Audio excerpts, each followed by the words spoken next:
Hello and welcome. My name is Zaffar Iqbal, and you are watching the Mojo Story. Exactly a year ago, Justin Trudeau, the Prime Minister of Canada, stood up in Canadian Parliament and said that agents of the Government of India were responsible for the killing of Hardeep Singh Nijjar, a Canadian citizen who India said was a Khalistani terrorist. He has now said for the first time that Khalistani supporters are on Canadian soil. All this amid the ongoing diplomatic row between the two countries. He added that they do not represent the Sikh community as a whole in that country. But he also said that there are Hindu supporters of Prime Minister Modi in Canada, but they also do not represent the Hindu community as a whole. Important that he accepted that there are Khalistani supporters in Canada. The question is that's exactly what India has been saying, that there are Khalistani extremists and supporters in Canada who are engaged in anti-India activities. But what is Canada going to do about it? Has Canada done anything? Is Canada going to do anything about that? That's the question that we are asking. We're joined by an eminent panel from Canada. We're joined by uh, Terry. Terry is a senior journalist based in Canada. Welcome to the show, Terry. And we're also joined by Major General Dhruv Katoch, who's the director of India Foundation. Welcome to Mojo Story, sir. And we are also joined by Ambassador Manju Seth, as a former diplomat. Welcome to the show, madam.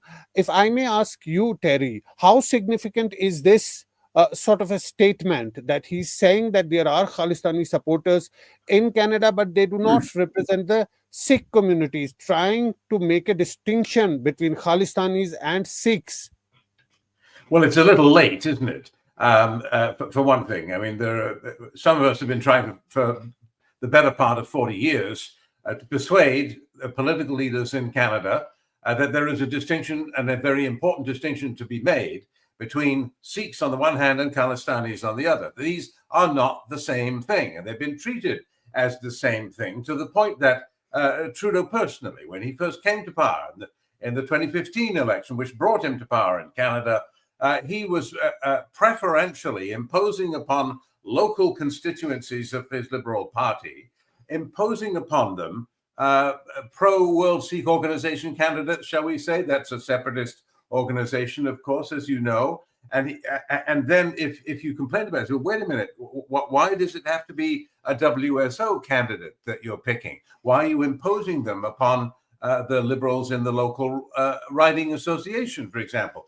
And at one point, one of his senior aides, in fact, his chief of staff at the time, said to me, well, Terry, I suppose you're going to do a story about the Sikhs taking over the Liberal Party. As though, actually, I was doing a story about Sikhs who are leaving, walking out publicly in protest against the Liberal Party because of Trudeau favoring Khalistani candidates. Right. And so, in other words, they had the story completely backwards. They did not understand what was happening. They thought that the real Sikhs were the ones from the World Sikh Organization, and the Sikhs, turbaned, bearded, Amritdhari Sikhs, who were walking out of the party in protest against this tendency, that they didn't count. They weren't real Sikhs. So they really didn't get it. And it is a good thing, and we should welcome it, that Trudeau is finally saying that these are not the same thing. However, he's both sidesing it, as they say in the States. Exactly. Now. Yeah. He's immediately segueing into the other half of the sentence, which is, of course, the people who support Modi, they don't represent the Hindus. Right. Well, so he's only halfway there, really, in understanding that. But that really, we do have to remember that it's not, there is no equivalence between both sides. When one side for 40 years has been beating and killing people, to include blowing up a civilian airliner in 1985, the Kanishka, of course, with the loss of 331 completely innocent civilians, an absolutely outrageous and historic atrocity in the annals of terrorism, and killing their critics, killing witnesses at trial. That hasn't been the Hindus doing that. That's been Khalistanis as opposed to Sikhs. Right. And I was coming to this point. This is really appropriating Khalistanis with the supporters of Prime Minister Modi Before we go to the other panelists, let us play that soundbite of Justin Trudeau. What exactly he said about Khalistanis and Sikhs in Canada, and how did he, in the same breath, speak about Hindus and Prime Minister Modi? There are many supporters of Khalistan in Canada, but they do not represent the Sikh community as a whole. There are many supporters of the Modi government in Canada, but they do not represent all Hindu Canadians as a whole. General Dhruv Katoch, this is a cleverly worded statement. He is saying that Khalistanis are in Canada, but they do not represent Sikhs. Fine. But at the same time, in the same breath, he's saying that, like the same way, Hindus in Canada, there are Hindus in Canada who do not support Prime Minister Modi. How are the two equal?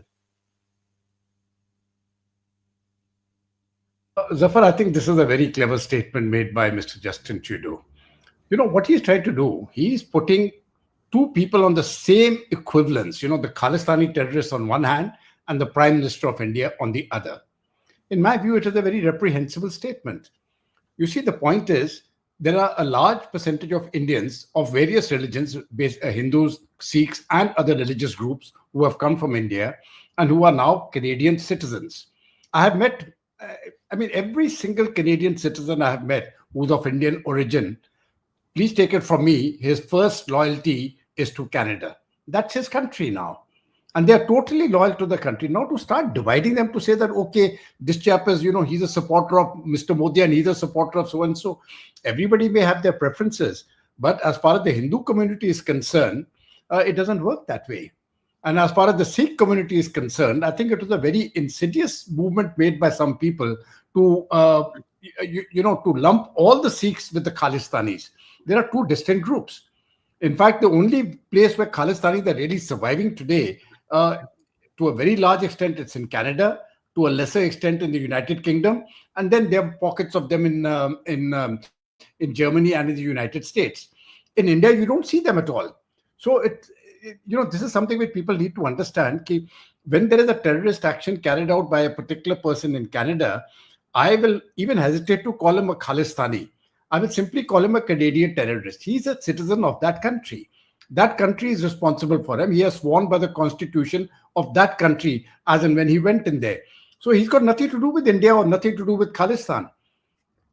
If he wants, General Saab, the point is that they take out anti-India rallies. They glorify the killers of a former prime minister. How can this not have a connection with India? This is directly they're inciting violence against India. Yeah, Zaffar, this is the second part I wanted to get into. Now, the question is, when they do not represent the Sikh community, yet they are being kept there to propagate this particular viewpoint, that they are actually being used as a tool of foreign policy. I'll make myself very clear. They are being used as a tool of foreign policy by the government of Mr. Justin Trudeau, supported by elements within the United States, to keep India under pressure on various fronts. You see, you want to change India's foreign policy, you make it more aligned perhaps on the Ukraine war or on any other issue. These are the whipping babies.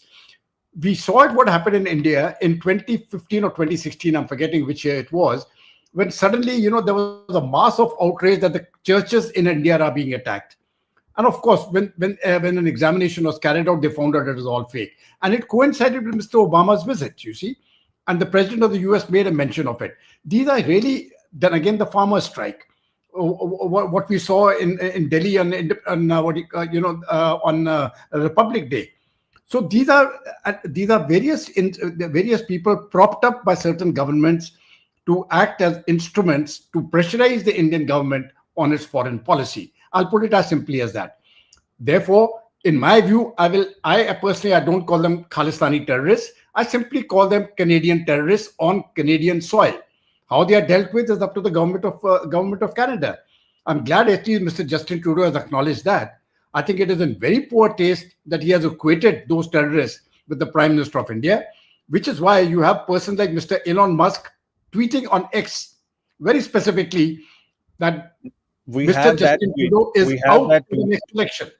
We You have see, that tweet. If you can so, put it up on yeah. the screen, yes. So you see, here, this is what I'm saying. Now that a dispensation is changing in the United States, you are going to find this change coming about in Canada also. There is this this particular lobby, this left Islamist, communistic sort of lobby, who call themselves liberal, who are the most illiberal in their thought. These are the type of people who propagate this, and they're supported by certain governments. So the Right. Canadian government is not supporting a movement in India. They are supporting certain of their own citizens to carry out certain disturbances in India to suit their foreign policy goals. Zaffar. Ambassador Manju said that General Katoch saying that there is a bigger game at play here. But how do you analyze Justin Trudeau's latest statement, the equivalence of Khalistanis and Hindu supporters of Prime Minister Modi? I think it's absurd, absolutely absurd. And I agree with General Katoch that this kind of narrative that is being created by him is totally unacceptable, uncalled for. I mean, there is no comparison. What are you talking about? Those are terror-related groups. Very rightly, I agree entirely with General Saab that this is rubbish. They are terrorists. What are you talking of Hindu supporters? They're not Hindu terrorists who are supporting Modi, or Modi is not a terrorist. PM Modi. So I don't know what is in his mind, but yes, it's the only plus point in all this is that he's finally acknowledging that there are Khalistani elements, and that he is, and that they are there on Canadian soil, and all Sikhs are not, Khalistani. There are only some who support this. I think that we've been saying for a long time that these are certain elements. And who are saying we're Khalistan chahiye, but what is this rubbish? Where do they want Khalistan? In India? Do they want to divide India? I mean, what are they talking about? Why don't they divide Canada for the change? Justin Trudeau should encourage them and to form a state there. And Quebec, if somebody had to say something about Quebec, would it be acceptable to Canada? I think he's really, I don't know on whose behalf, and it's likely that it's the other, the US and the previous administration, the current administration, who is encouraging him to follow this path. It's highly likely. And of course, again, we don't have credible evidence, as he has been talking about, to use Trudeau's words. But yes, it looks very likely that they are behind this. And there have been reports about the deep state in the US also playing a part in all this, to put India, as our former ambassador to the US had said, that they would like to hold, India is using Trudeau to hold India's feet to fire. There's literally a kind of pressure on India to keep on, to keep putting and to sort of toe the line. We have been used. We have been not following what exactly is told to us. And India is an emerging economy; it's growing, and we've got a certain heft now, and we would like to be heard, but they're not very happy with that. I think the powers that be, the Western powers. Terry, the point is that Justin Trudeau's latest statement, admission that there are Khalistanis active on the Canadian soil. But if you take that statement in totality, it has really not helped the situation. It's even complicated it even further. Well, it certainly doesn't solve the diplomatic impasse. I mean, Canadian-Indian relations, as we all know, are at a historic low now. I mean, they barely have any relations. They've kicked each other's diplomats out. We're at rock bottom. So how do we get out of it? Well, one way, I suppose, is to encourage politicians like Justin Trudeau to admit that, yes, we got a Khalistani problem in Canada, which is a big step forward because they denied that for so many years. However, there is something else. It's not just for one side in this. It does take two to tango. There are two sides of this dispute, and India must deal with its side also, and that is the cause of the impasse. The cause of the impasse isn't Trudeau saying or not saying something about Khalistanis. The cause of the impasse is the murder of Hardeep Singh Nijjar in Surrey, British Columbia, and the evidence presented by Canada and the United States, which is clear and convincing and voluminous, that somebody in the Indian government was involved in plotting Nijjar's demise, the killing of a Canadian citizen on Canadian soil. Now, India, of course, says, well, Canada's produced no evidence. Well, first, I don't believe that for a minute. Second, we can all see the evidence. And it's in the two now, not just one, but two indictments presented by the FBI in court in New York. And those indictments will have to be dealt with. Remember that the Indian government, although it is said that Trudeau's allegations are absurd, turns around and says the same allegations were made by the FBI. Oh, well, we take those very seriously. Well, which is it? Terry, India is contradicted itself. So yes. These are two cases. One is about Pannun, and the second is about Niger. No. Sorry.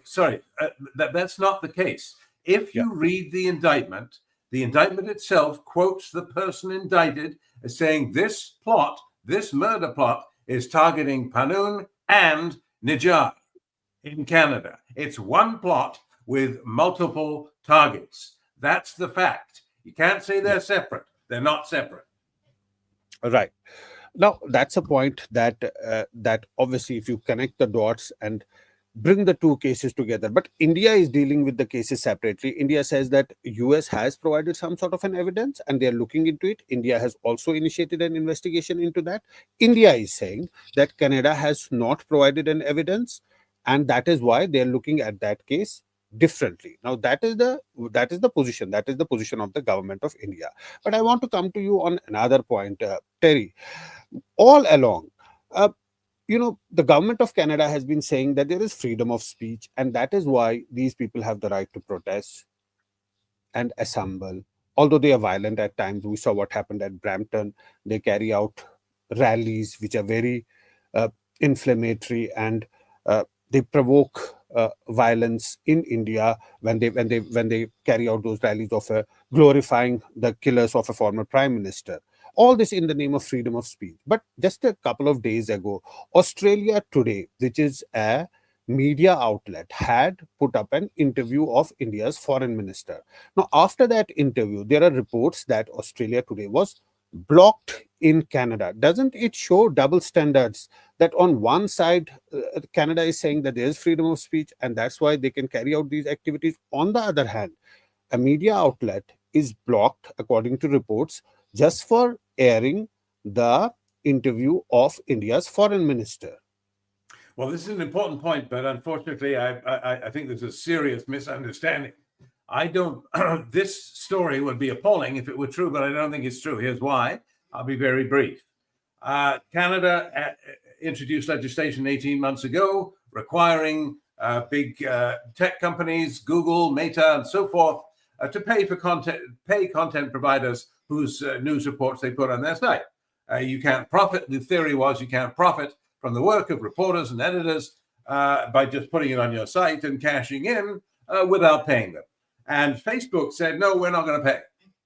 So we're not going to put that page on our service in Canada.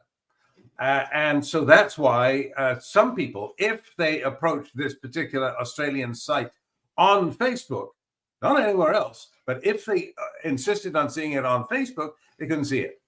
Nothing to do with any censorship by Canada. That was all a mistake in my view. I remain very convinced. However, your broader point is about the hypocrisy that is suggested by that. Even if you discount that case, and I do, I think that whole story is baloney.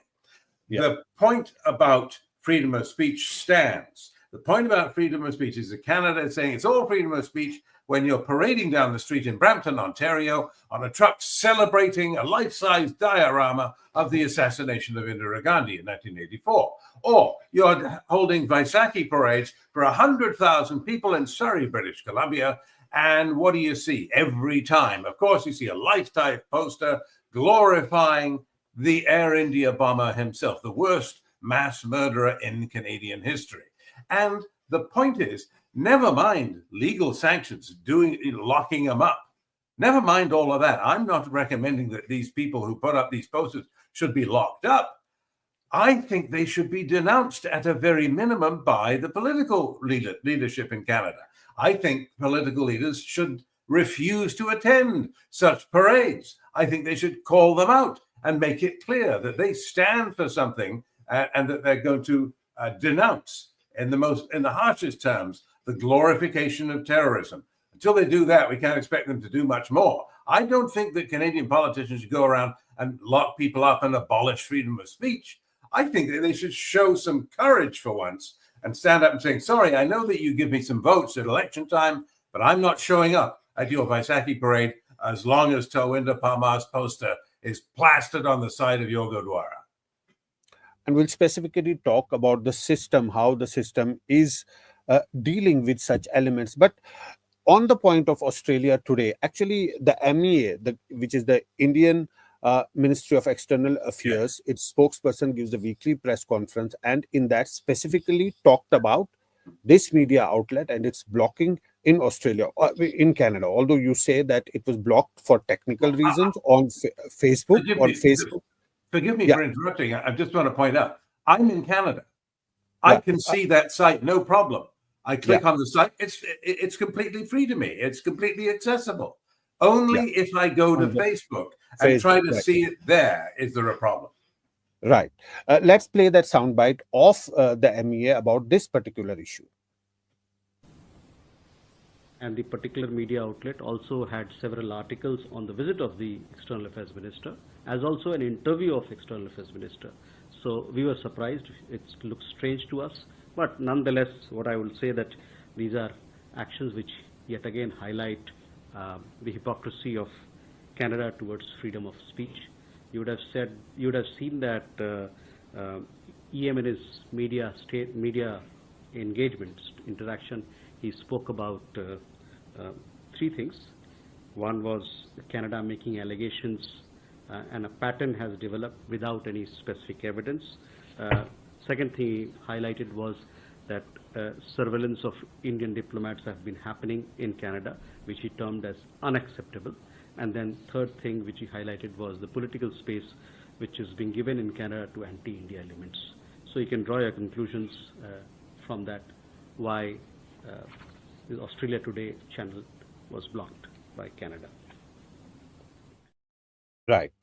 General Katoch, coming to the point of system, as Terry was saying, that at least the politician, the leader should show some courage to denounce what is happening. They may not just put them in prison and jail, but they should show some courage that what is wrong is wrong. They should say that.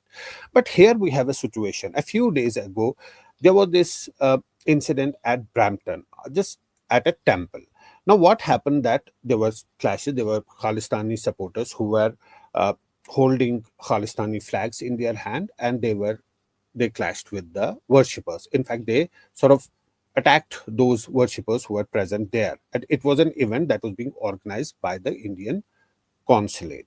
The point is that after those videos surfaced, in one of the videos, there was one person who was actually a Canadian policeman, an off-duty policeman at that site, who was siding with the protesters.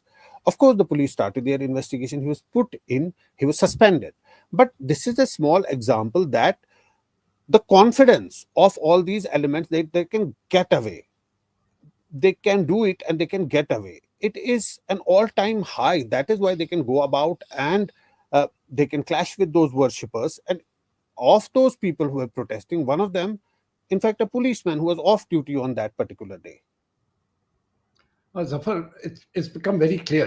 If let us say a person is in the United States, a US citizen, and he makes the statement that I'm going to bring down this aircraft and blast it out, he'll be put under arrest. There's no question of freedom of speech that you can say anything and get away with it. Or if a person puts up a tweet and says, okay, I'm going to assassinate the US president, right? Regardless of who that person is, he'll be taken down. So I haven't understood why such statements which are made by people of causing distinct harm to the airlines industry and to other people is taken so lightly by the government in the name of freedom of speech. In this particular case of the temple, I think it was pretty ghastly the way the whole thing played out, because there were very senior citizens there of all communities. There were Sikhs there and there were Hindus there in that temple, and they were being assisted on certain issues, and they were attacked. And they were attacked fully well. You have a look at that, you see, and they were attacked for no rhyme or reason. And the question is, the due warning had been given, to the Canadian government, to the police department, that it may become a law and order issue. Please post some people there for assistance. Now they didn't do that.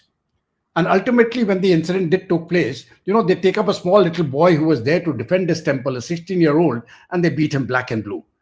Now, I haven't really understood this very concept. But getting down to the larger point, I think, what Mr. Milewski said, he was absolutely, I mean, I've been educated on that.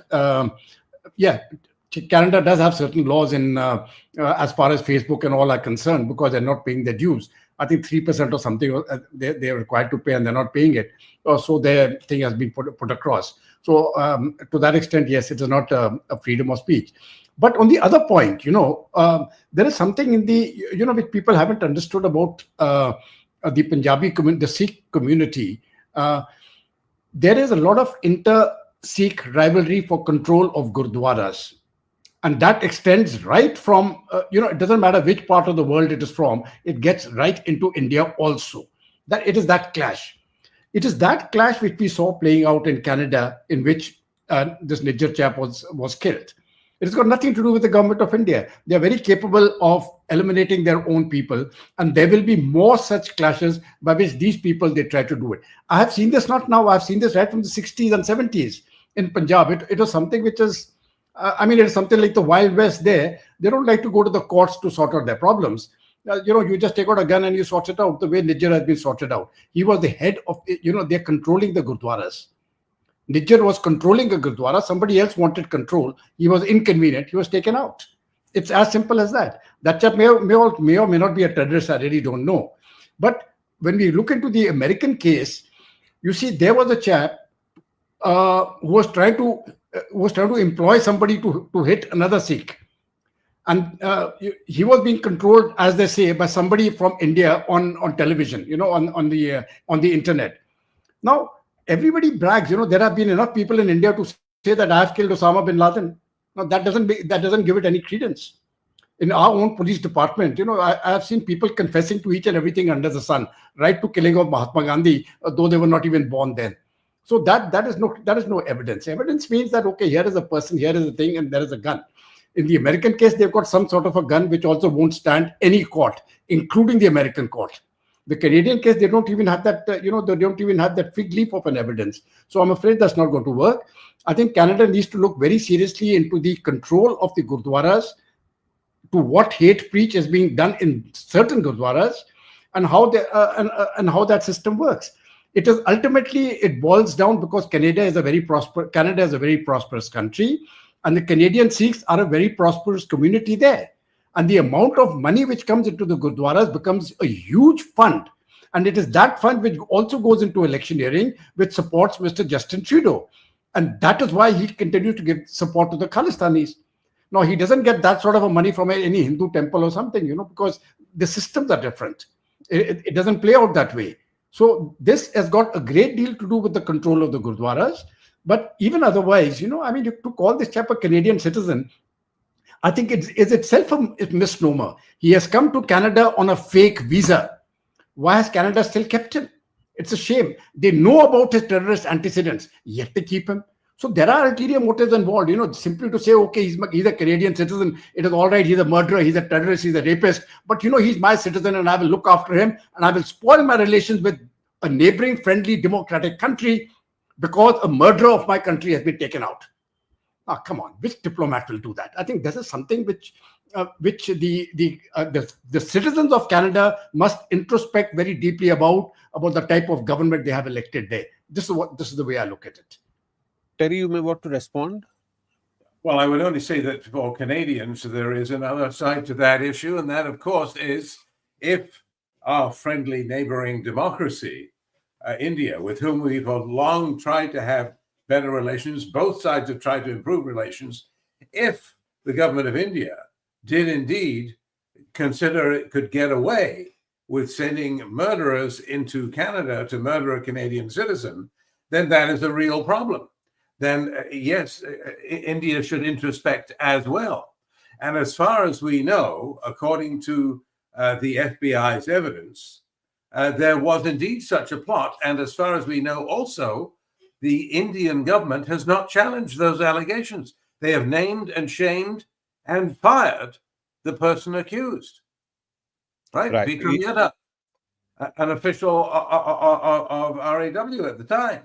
Right? So that doesn't sound to me that the Indian government even disputing. Yes, they disputed in the Canadian case, but in the American case, they do not. So it sounds to me as though there's some credence to be placed in the American allegations, and the Indian government is not challenging them. Well, if that's the kind of government that Indians want to have, then that's a question for Indians to consider, just as it is for Canadians to consider whether we have spent 40 years pandering to Khalistanis and need to change course. Quickly, General Katoch, before I go to Ambassador Manju Seth. Yeah, very quickly. You see, as far as this Pannun chap who has been killed, the people who killed him have been arrested. Niger. Sorry, the Niger chap has been killed. Yeah. The people who have killed him have been arrested by the Canadian police. Come on, can't you find out from them what has happened? They are in the custody of the Canadian police. Who paid them? Who paid them? Well, you ask them, they'll tell you. Right. So They're that in your is custody. You can get that is the smoking gun which you've got. Now, please sort it out. the investigations are ongoing. What has happened? Coming to the larger question of Pannun, we were talking about Canada and Niger, but the issue of Pannun did come up. And he's openly and brazenly saying that people of India should not travel on Air India or on particular days. Now, there can be no bigger incitement to violence than this. How can a person threaten people to not to fly on a particular airline on a particular set of days? It's just unbelievable it is happening. I don't know how should the government of India has been registering a protest with US, with all those governments who are actually sheltering Khalistanis, but this particular individual has been doing it year after year. He is inciting violence. He is glorifying the killers of Indira Gandhi. Manju said, do you think that this thing over the last couple of years or 3 years, they just got emboldened, whatever be the reason? We're seeing these repeated threatenings, repeated provocations coming from, particularly from Pannun. Absolutely. And I think, again, the US government, again, seems complicit in all this, I think, in not putting a stop to his threats and putting, ensuring that he doesn't do anything, doesn't carry out his threats. But there were all these, threats to all our airlines. The airline industry was badly disrupted over a period of time after he issued those threats. So I think the US government also needed to take more stern action, take cognizance of what he's saying, and also to ensure the safety of passengers, because it's not only if they're Indian airlines, it doesn't mean only Indians are flying on it. All nationalities would be flying on these aircraft. So to issue these kind of threats, I think is totally not acceptable. And the US government has not taken the required action, the requisite action, because apparently it seems he is also sort of, according to some reports, embedded in their with the CIA or some such thing I was reading. So I'm not sure. I don't know if it's true or not, but this kind of reporting was there. And another point that I just like to mention in all this is that we've been saying that these Khalistani or pro-Khalistani elements, etc., are all, they've been targeting Hindus, they've been targeting others, but they've also been targeting our diplomats. They've issued death threats to them in Canada.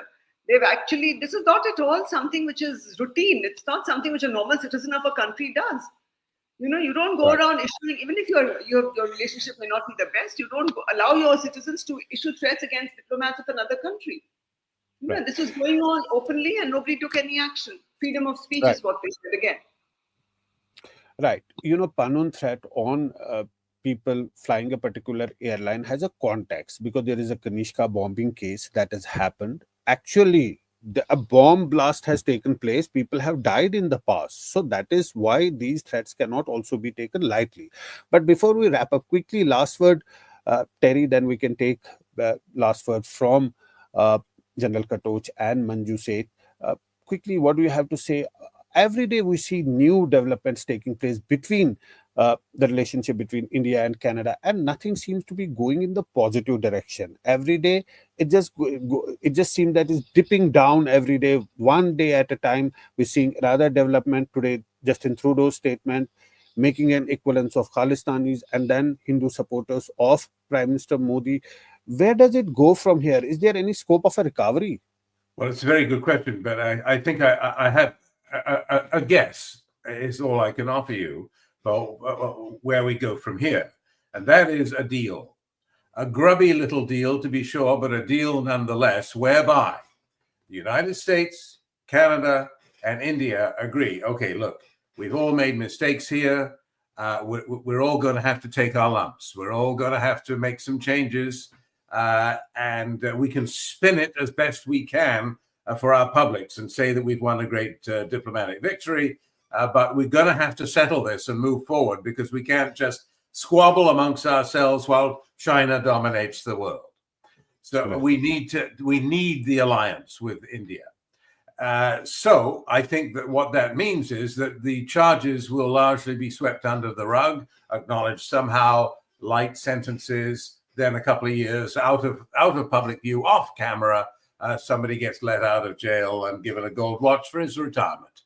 And everyone pledges privately, they won't say this on television, everyone acknowledges privately, okay, we're going to avoid these mistakes in the future. In Canada's case, we're going to avoid saying to India, nah, you don't have evidence.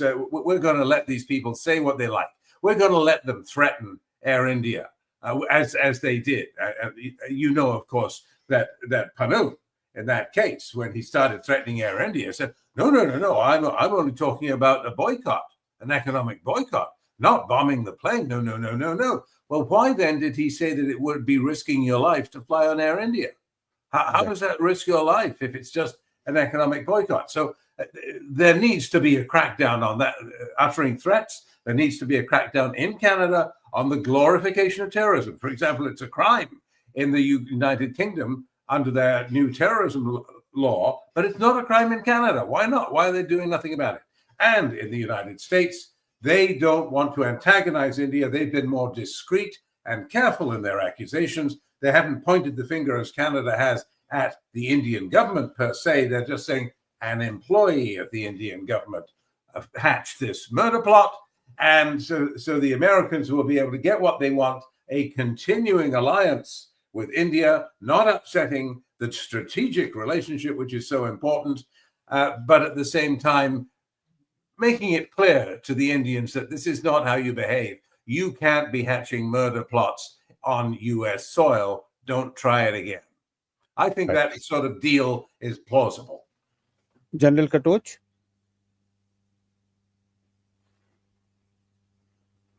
You're on mute, sir. Okay. Yeah. What Terry has said makes eminent sense, and I'll go with that. But let's understand that this hatching of plot takes place both ways. We have got the intelligence agencies of the Western powers in India, which since the 50s onwards have carried out assassinations of various people within India, right? And the evidence is available of that. But of course, I won't go into that history. I think it would behove all the democracies to desist from such activities. That is one. Number two, just an incidental point. The India-Canadian relations didn't go bad during after the killing of this Nijjar fellow. It had spoiled even well before that. When Mr. Justin Trudeau came to India before that, I remember he had come to Delhi. He was coming to the foundation also.